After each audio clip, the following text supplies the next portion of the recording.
Par tes paroles, tu seras libéré, tout comme par tes paroles, tu seras condamné. Nous parlons énormément des pensées limitantes, des croyances limitantes, mais est-ce que nous comprenons vraiment fondamentalement de ce que cela veut vraiment dire? Alors aujourd'hui, nous allons entrer un peu plus en profondeur dans ce sujet-là qui, à mon avis, est quelque chose qui est très mal compris. Et comme je l'explique toujours, ton niveau de compréhension d'un sujet détermine comment est-ce que tu comprends. Ouais, je me répète. Ton niveau de compréhension d'un sujet détermine comment est-ce que tu te comportes envers ce sujet-là ou bien envers cette chose-là. Donc, ça veut dire la façon que tu comprends un mot, cela détermine comment est-ce que tu vas utiliser ce mot. Et ici, la façon la plus simple d'identifier ce que tu comprends et connais d'un mot, c'est prendre ce mot-là, l'écrire sur une feuille de papier, et puis tout autour de ce mot-là, tu écris ce que tu ressens, tu écris ce que tu en penses, ou bien tu écris les souvenirs qui te viennent en tête. Par exemple, j'ai une feuille avec moi. Si au milieu de cette feuille-là, tu écris argent, d'accord? Tu écris argent, tu encercles le mot argent. Bon, donc, comme là, tu peux voir, le mien, il est beaucoup plus en anglais. Parce que je travaille beaucoup plus en anglais. Donc, quand tu écris ce mot-là sur la feuille comme ceci, et autour de ce mot-là maintenant, tu peux écrire, ok, quand je regarde ce mot argent, qu'est-ce qui me vient en tête? Quelles sont les images qui me viennent en tête? Quelles sont les pensées qui me viennent en tête? Quelles sont les émotions que je ressens quand je regarde ce mot? Alors là, ça va beaucoup plus t'indiquer quelles sont les significations et quelles sont les définitions que tu as associées à ce mot. D'accord? Seulement pour cet exercice-là, tu devrais me payer énormément d'argent. Énormément. Mais je te le donne gratuit, cadeau. Alors, c'est cet exercice-là qui te permet de voir en temps réel ce qui est programmé à l'intérieur de toi.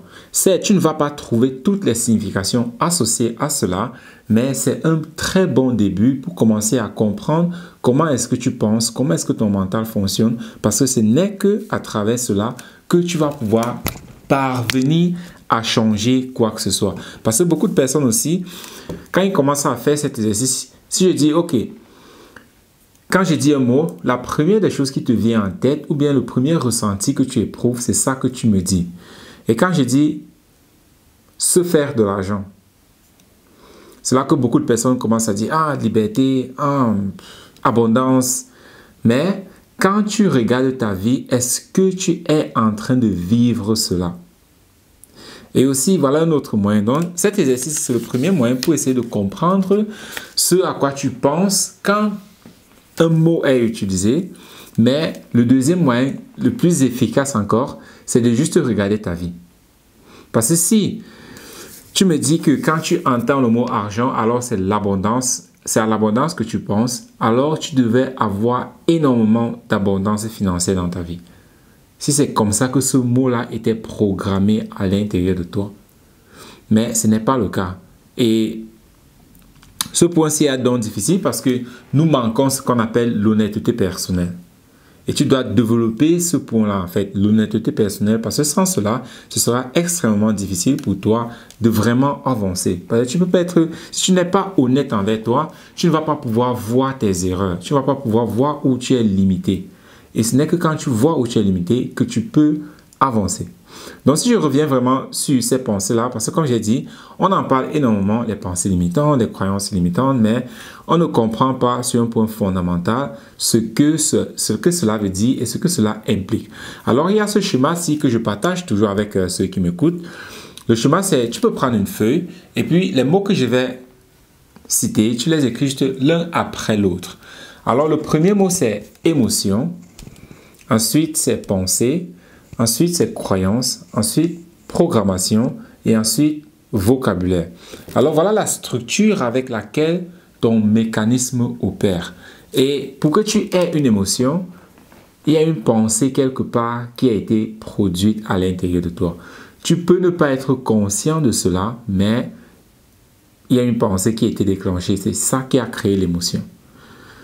Et ce qui crée dans une pensée, ce sont tes croyances. Alors, comme je disais, les croyances, c'est quelque chose qui ne sont vraiment pas compris. Parce que si je te demande, toi qui es en train d'écouter présentement, et tu peux le faire, tu peux même poser la vidéo pour cela, et puis te poser la question, ok, quand tu utilises toujours le mot les pensées limitantes, les croyances limitantes, qu'est-ce que tu veux par là dire? C'est quoi pour toi une pensée limitante ou bien une croyance limitante? Là, ça va te permettre un peu de voir comment est-ce que tu comprends cela. Et alors, les croyances limitantes, c'est ta compréhension des choses en fait. C'est ta définition des mots. C'est la signification que tu attribues à certains mots. Ou bien à un groupe de mots. C'est ça une pensée limitante. Donc, une pensée limitante, c'est une association ou bien une définition que tu as, ou bien une compréhension, ou bien plus mieux encore, c'est une compréhension que tu as des choses qui ne te servent pas. Voilà pourquoi pour toi, elle est limitante.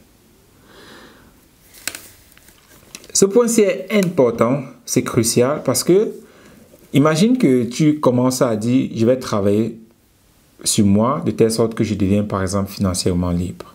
Et tu calcules, tu vois que ok, pour que je devienne financièrement libre, j'ai peut-être besoin de 3 000 € le mois. Alors, si tu n'arrives pas à te faire 3 000 € le mois, là tu peux dire, ok, j'ai une pensée ou bien une croyance limitante qui m'empêche d'atteindre 3 000 le mois. Tu commences donc à travailler sur toi, tu travailles sur tout ce qui doit être travaillé, sur tous ces points-là, jusqu'à ce que tu parviennes à atteindre cet objectif-là. Pour toi, 3 000 €, ça devient quelque chose que tu crois, tu sais que tu peux le faire, tu le fais. Maintenant, quand tu arrives là-bas, tu te rends compte que, ok, je veux maintenant un peu plus d'abondance dans ma vie. En même temps, tu dis, ok, si je pouvais atteindre peut-être 10 000 le mois, alors ce serait meilleur. Tu vois que avant, ta pensée limitante était, je ne peux pas me faire 3 000. Donc, ta compréhension, c'était que, ok, je ne peux pas me faire 3 000. Maintenant, tu as atteint cela et tu ne peux pas dire que, ah, ok, j'ai terminé, mais toutes les pensées limitantes que j'avais en ce qui concerne l'argent, par exemple. Parce que maintenant, pour atteindre 10 000, alors tu dois devoir développer de nouveau une compréhension pour cela. Tu vois que même avant, ce qui était une pensée positive pour toi, ok, se faire 3 000 le mois, par exemple, devient une pensée ou bien une croyance limitante. Donc, la croyance ou bien pensée limitante, c'est toujours en fonction de ce que tu veux accomplir. Croyance ou pensée limitante, c'est toujours en fonction de ce que tu veux accomplir. Voilà pourquoi c'est la façon dont tu comprends les choses. Voilà pourquoi ce point est très important. Comment tu comprends les choses, c'est ça qui détermine tes pensées, c'est ça qui détermine ta croyance. Et si nous allons donc un pas en arrière, qui est au niveau de la programmation, mais si je reviens encore sur ce point de croyance limitante, parce que c'est vraiment impératif de comprendre cela. Une pensée limitante, une croyance limitante, ce n'est pas un sort qu'on t'a jeté, c'est juste une façon à laquelle on t'a appris quelque chose. Si on t'a appris que avant de manger, il faut se laver les mains, alors ça devient une croyance pour toi. Mais quelqu'un qu'on a appris, tu n'as pas besoin de te laver les mains avant de manger, pour cette personne-là, c'est normal. Pourquoi? Parce que c'est comme ça qu'elle a été éduquée. Donc, c'est impératif de comprendre ce point-ci parce que nous tombons parfois dans ce cercle vicieux-là où nous pensons que la pensée négative ou bien les pensées ou bien croyances négatives, que c'est un peu comme un sort qu'on nous a jeté, que c'est quelque chose qui s'est passé dans notre vie où on n'a plus aucun contrôle là-dessus, mais c'est juste la façon dont les choses t'ont été expliquées consciemment ou bien inconsciemment. Et aussi, c'est la façon dont tu as accepté que les choses sont. Il y a une différence entre les deux. Parfois, on peut t'expliquer quelque chose, mais tu n'y crois pas, tu n'acceptes pas. Parfois, tu vois quelque chose, surtout dans la période de l'enfance, tu vois quelque chose et tu l'interprètes à ta manière. Et c'est ça qui détermine donc tes pensées, ta croyance et ainsi de suite. Donc, si je reviens donc sur le point suivant, qui est le programme. Un programme, c'est d'un programme que naît une croyance. Et un programme, c'est quoi un programme? Comme j'ai dit, on parle aussi beaucoup de ces choses-là, mais il n'y a pas une compréhension profonde de la chose. Donc, le but ici, c'est pour t'apporter cette compréhension profonde-là, parce que, comme je dis toujours, la façon dont tu comprends les choses, c'est comme ça que tu te comportes. Plus tu comprends quelque chose, alors mieux cela est pour toi, parce que déjà, de un, tu comprends, mais de deux, tu comprends et tu sais où est le problème. Parce que quand tu comprends exactement comment est-ce qu'une voiture fonctionne, par exemple, alors tu peux savoir, si ta voiture ne démarre pas, tu peux savoir à quel endroit regarder pour résoudre ce problème. Mais si tu n'as aucune idée de comment est-ce que une voiture fonctionne, alors tu essaies de démarrer, elle ne démarre pas, et puis tu t'en vas commencer à regarder les pneus. Tu dis, mais peut-être c'est un pneu qui a un problème. Mais quelqu'un qui a ce vocabulaire-là, il va savoir que, ok, regarde peut-être la batterie. Est-ce que la batterie est encore ok? Parce qu'il a cette compréhension-là de la chose. Mais si toi, tu n'as pas la compréhension, alors tu ne peux pas faire cela. Donc, si nous revenons à un programme, c'est quoi un programme? Si je reste toujours sur le point de l'argent, parce que l'argent, c'est ce que nous recherchons tous. C'est ce que tout le monde cherche, mais c'est ce que personne n'a. L'argent, c'est cette chose-là que tout le monde en veut, mais personne n'en a. Fascinant, n'est-ce pas? Tout le monde aimerait, tout le monde en veut, mais personne n'en a. Alors, il y a quelque chose qui ne va pas. Ça veut dire que soit la façon dont tu comprends les choses ne sont pas correctes, ou bien ces personnes-là comprennent tout simplement certaines choses que toi, tu ne comprends pas. Parfois, les choses sont simples. Ok, si nous revenons donc sur un programme, nous prenons l'argent. L'argent, le mot argent, d'accord? Si nous prenons le mot argent, alors qu'est-ce qui constitue un programme? Tu vas voir qu'un programme, c'est une association ou bien c'est un agencement de mots. C'est ça qui fait un programme. Parce que pour toi, quand tu commences à travailler sur toi, ou bien pour ceux qui travaillent déjà sur eux, quand je dis travailler sur toi, c'est pas lire les livres, écouter les audios ou bien les vidéos.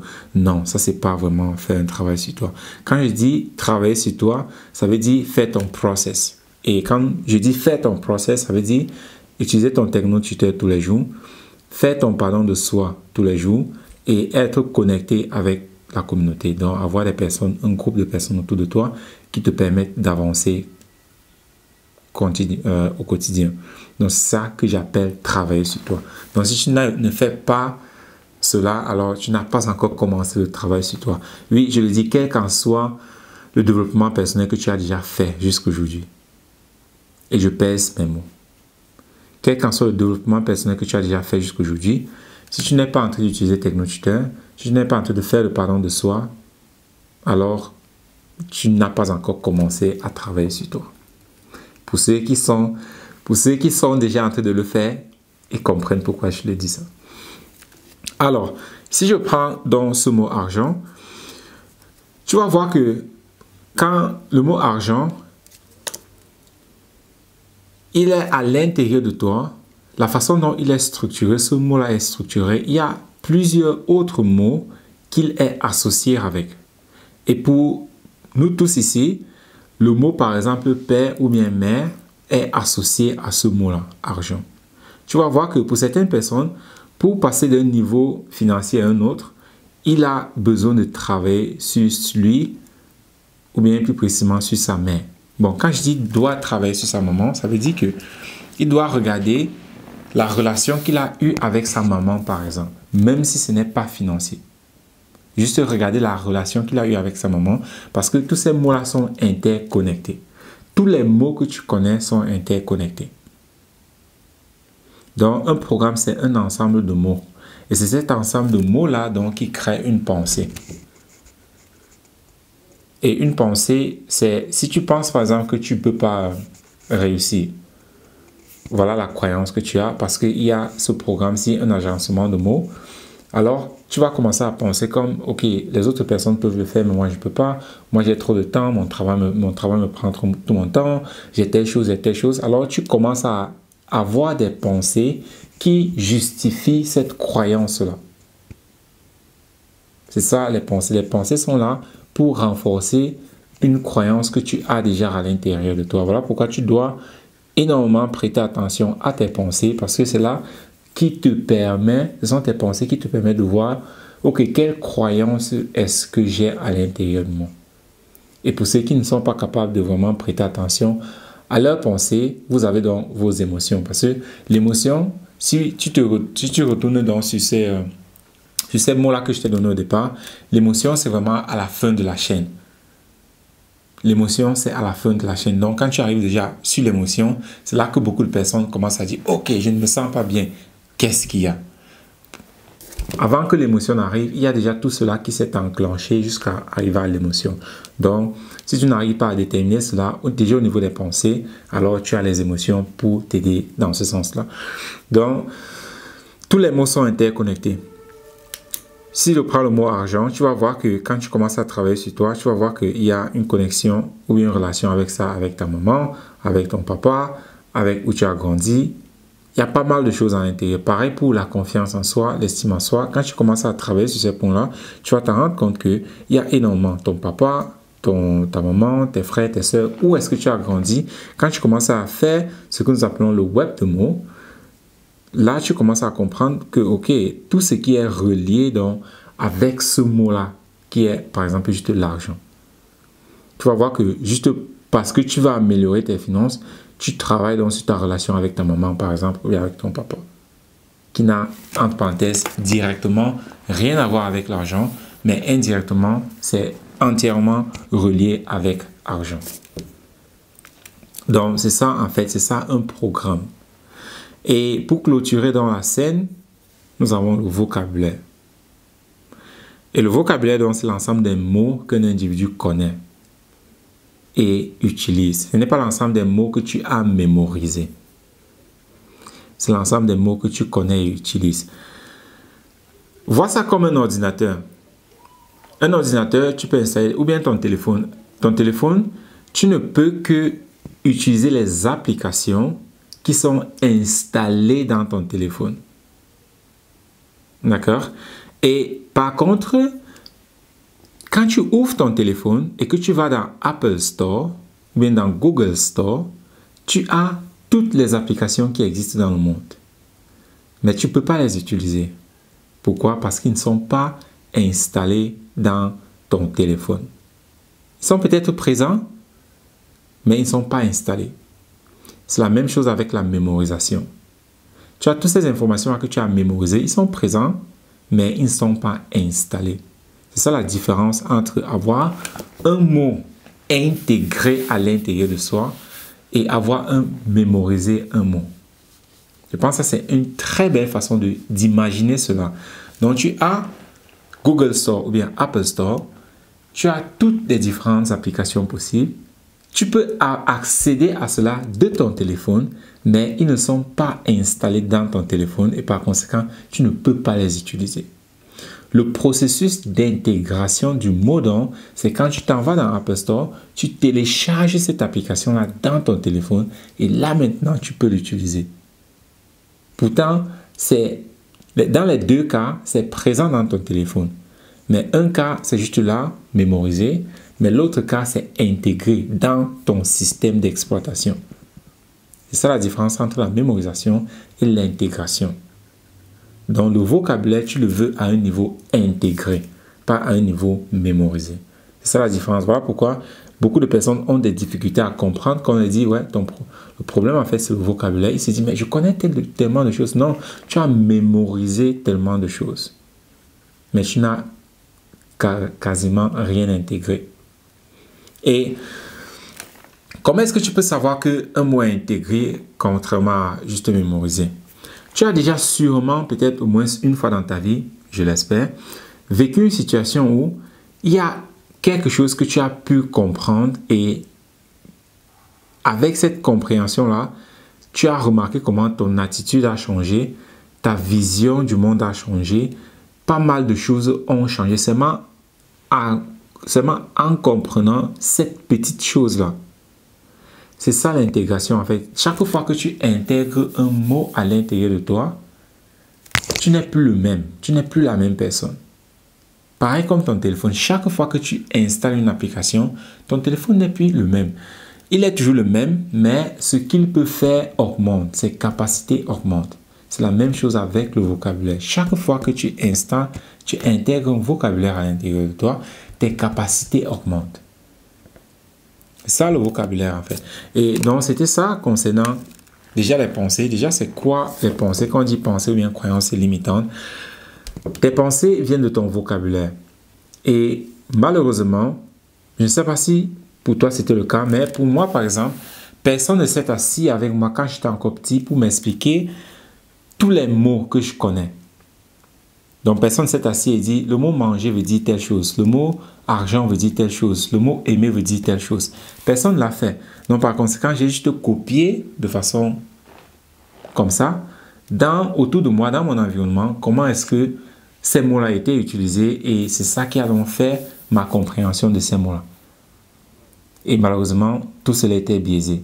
Ce qui fait que tu as peut-être un vocabulaire, mais les significations sont biaisées. Le vocabulaire est important, mais ce qui est encore plus important, c'est la signification que tu associes et attaches à ce mot-là. Oui, c'est la signification et la définition que tu attaches à ce mot-là qui est le plus important. Voilà pourquoi tu vas voir, tu dis certaines personnes que ouais, mais telle personne, parfois ils n'ont pas le vocabulaire de telle ou telle chose, mais ils parviennent à faire A, B, C. Ils n'ont peut-être pas ce mot-là spécifique, mais ils ont la signification de ce mot-là à l'intérieur d'eux. Voilà pourquoi ils sont capables de faire ce qu'ils sont en train de faire. Donc, c'était cela concernant les pensées. Nous les utilisons. Nous utilisons ce mot-là. Ah, j'ai les pensées négatives. Ah, mais on commence à méditer. Parce qu'on dit, ah, si je médite beaucoup, mes pensées négatives vont disparaître. Voilà pourquoi je dis toujours ce point-là. Il y a tellement de mauvaise compréhension. Parce que si tu ne comprends pas un problème mathématique, ou bien si tu as mal compris un problème mathématique, qu'est-ce que tu vas faire? Tu vas aller méditer ou bien tu vas aller essayer de mieux comprendre le problème mathématique. C'est la même chose avec tes pensées limitantes ou bien tes pensées négatives. Ce sont des choses, c'est juste la manière de comment est-ce que tu comprends les choses. Donc, si tu n'es pas satisfait avec cela, alors ce que tu dois faire, c'est de changer ta compréhension de ces choses-là. Changer ta compréhension de ces mots-là. Parce qu'une fois que tu les changes, ta vie va changer. Voilà pourquoi on dit, par ta parole, tu seras sauvé, ou bien par ta parole, tu seras condamné.